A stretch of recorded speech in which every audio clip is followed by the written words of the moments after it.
Hello and welcome to The Excerpt. I'm Dana Taylor. Over 2 years into Russia's war in Ukraine have left the country and its soldiers running short of ammunition, weapons, manpower, money, and worst of all, morale. A particularly troubling recent quote from a Ukrainian soldier on the front lines by Reuters was, quote, "worse than hell," end quote. Russian drone and artillery relentlessly target Ukrainian soldiers on the front lines. Ukrainian military leaders openly admit that the situation on the Eastern Front is decidedly worse in recent months. Russia, meanwhile, has executed a savage onslaught on Ukraine. Can U.S. and European support help turn things around for Ukraine? Here to help me unpack significant new developments on that front, I'm now joined by USA Today White House correspondent Joey Garrison. Joey, thanks for being on The Excerpt. Hey, thanks for having me, Dana. So let's start with the 10-year security agreement that both President Biden and Ukrainian President Volodymyr Zelensky recently signed at the G7 meeting in Italy. What's in it and also what's not in it, and how significant is this pact? By signing this agreement with Ukraine, the Biden administration, what they tried to do is commit U.S. assistance to Ukraine a decade down the road here. And so what that means is a pledge by the U.S. to provide weapons and ammunition to Ukraine, to expand intelligence sharing between the U.S. and Ukraine, and to help train Ukrainian troops on various U.S. military bases. And this pact does not involve committing U.S. soldiers to Ukraine, which Biden has stayed firmly against throughout the start of this war 2 years ago. What Biden is trying to do by this is signaling long-term U.S. assistance to Ukraine that will withstand any kind of change of power here that we could see here in America. We obviously have a election in November where Biden could very well lose, and it puts in jeopardy whether his position in terms of standing in solidarity with Ukraine will last beyond his term. So, yeah, there are 15 other nations that have signed their own agreements with Ukraine. Again, this is trying to pledge long-term support. So by the U.S. At last week's G7 signing on as well, they're trying to very much present this united front. Joy, what's the perspective of the other G7 leaders? And after recent elections, do they have the power to affect the kinds of commitments the U.S. and Ukraine were hoping for? For now, all those other nations at the G7 summit, they have also stayed united among Ukraine, but they have uncertainties in those countries of whether that support could wane over time.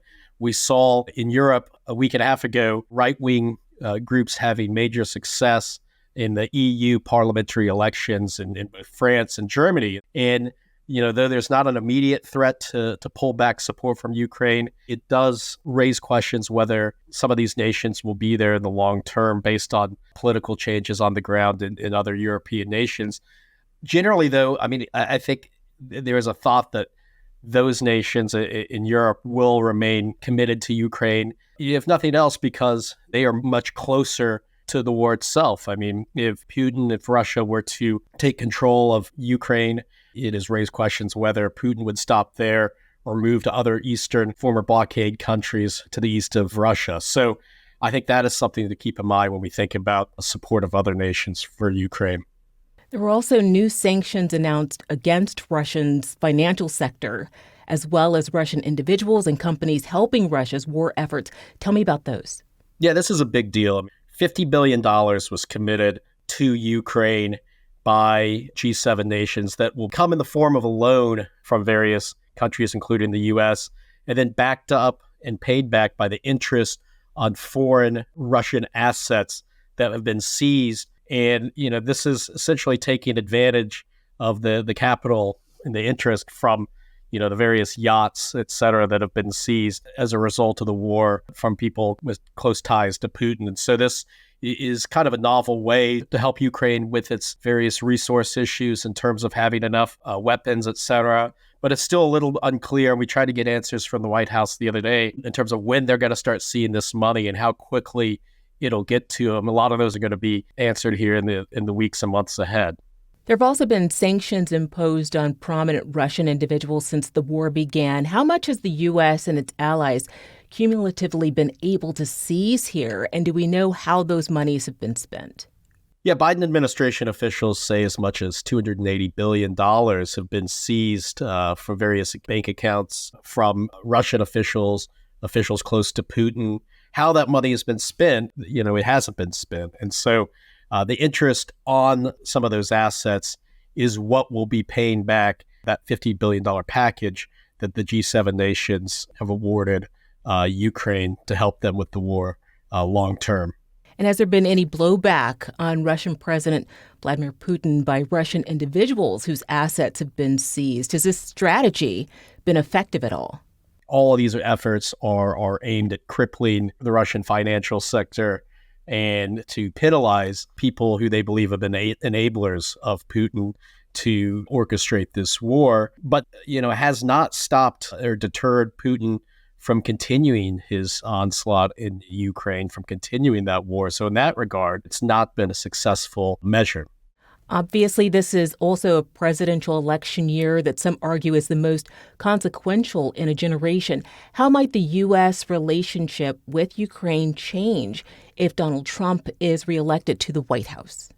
The war in Ukraine isn't perhaps the number one topic among American voters as they're just thinking about the November election. But it is, however, I think going to be one of the most consequential fallouts in terms of consequences of this upcoming presidential election. I mean, Donald Trump, presumptive Republican nominee, has not been very clear about where he stands in terms of long-term support of Ukraine financially. He's made these comments that if he were president, he'd be able to end the war in 24 hours. But what that means, he's not really said. Of course, many members of the Republican MAGA base close to Trump, have raised concerns about continuing to finance Ukraine's war. And, there are many among Republicans that have actually been sympathetic to Putin and to Russia's point of view in this war. So, I think, there are many European leaders, G7 leaders that really worry about Trump victory and what it would mean for that continuance of a united front against Russia. Obviously, Trump, with his kind of America first agenda and his reluctance to engage in these traditional alliances, back when he was president, he famously wouldn't sign various G7 agreements and has floated the idea of U.S. getting out of NATO. So all that said, I mean, we could be facing a very big turning point in November if Trump were to win when it comes to the U.S. foreign policy with Ukraine. Congress also passed aid to Ukraine as part of a bigger package in April. Has that money already been spent? What will it go towards and when? Yeah, it was $60 billion that was approved by Congress. I mean, it's not all been spent, but the first bits of that by the Defense Department as it gives more aid and weaponry to Ukraine. It's primarily all really going to beefing up the weapons of Ukraine. And government, U.S. Officials have said that that money should last beyond this year. But we are going to get to a point again where the president, if it's Biden, will likely have to again ask, if this war is still going on, Congress for additional funds, but we will be looking at an entirely different Congress by then, and potentially a different president might not be inclined to ask for that additional money. We've talked about the reality of this war on the ground for Ukraine. What has President Zelensky asked for that he hasn't received either from the U.S. or from NATO countries? Has he asked for troops, for example, and what would make the biggest difference to Ukraine on the ground in thwarting Russian troops? Well, he's not asked for troops themselves, but he has pursued additional military equipment. One thing he sought, Zelensky that is a second Patriot missile system, which President Biden approved for last week.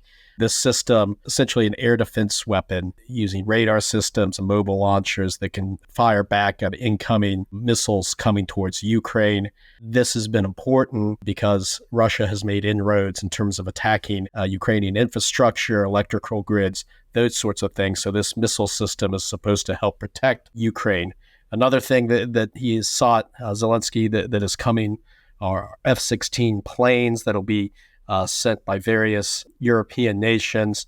And another thing he's still seeking is the authority to use U.S. weapons to move further into Russia. Biden signed off allowing Ukraine to use these weapons on the periphery of Russia, just into the country, but he wants to go deeper into Russia to take the fight to Putin. That is something that the U.S. is still not signed off on. NATO, the North Atlantic Treaty Organization formed in the aftermath of World War II, will be turning 75 next month. The U.S. will be hosting a slew of events celebrating the longevity and strength of this international alliance. How are we expecting support for Ukraine to play into that anniversary? Well, I think it's going to be front and center, and that will, as you mentioned, be held here in Washington. President Biden is going to be the host. He'll be welcoming in other NATO nations. And the U.S. election here is going to be very much front and center. Biden has sought to use the two contrasting views between him and Trump in terms of the U.S. role in the world as a very important issue in this election. Trump, a few months ago, during a speech, questioned whether the U.S. should come to the aid of other European nations if they don't pay their fair share, what he views their fair share in defense to help protect themselves, relying instead, he says, on the U.S., and Biden has repeatedly called that out and said it was beneath a former president to say that. Biden is going to want to show that he stands for the U.S. alliance with NATO to help protect world peace, and that Trump, will jeopardize that. And that's going to be the backdrop for that meeting here next month. And then finally, Joey, I know that Ukraine has been focused on its bid to join NATO ever since Russia invaded. If they were to join the alliance, it would be obligated to defend it. Where is Ukraine's application now, and when might we see a decision here? Well, there's not a decision coming imminently at all, but the 10-year agreement signed between the U.S. and Ukraine is sort of meant to be a springboard of sorts to get Ukraine into NATO. I mentioned earlier all the various things the U.S. will be providing Ukraine as part of that agreement, but some of the things Ukraine has to do is take on various democratic other reforms that match criteria both for the EU and NATO. And so Zelensky, it's one of the main things he has been pushing for now 2 years, is to get that NATO membership. It's not right around the corner, but I think the Biden administration believes they're headed in the right direction, but there's still things that they're going to have to show in order to get those allies to approve their application. Thanks for being on The Excerpt, Joey. Hey, thanks so much. Thanks to our senior producer, Shannon Ray Green, for production assistance. Our executive producer is Laura Beatty. Let us know what you think of this episode by sending a note to podcast@usatoday.com. Thanks for listening. I'm Dana Taylor.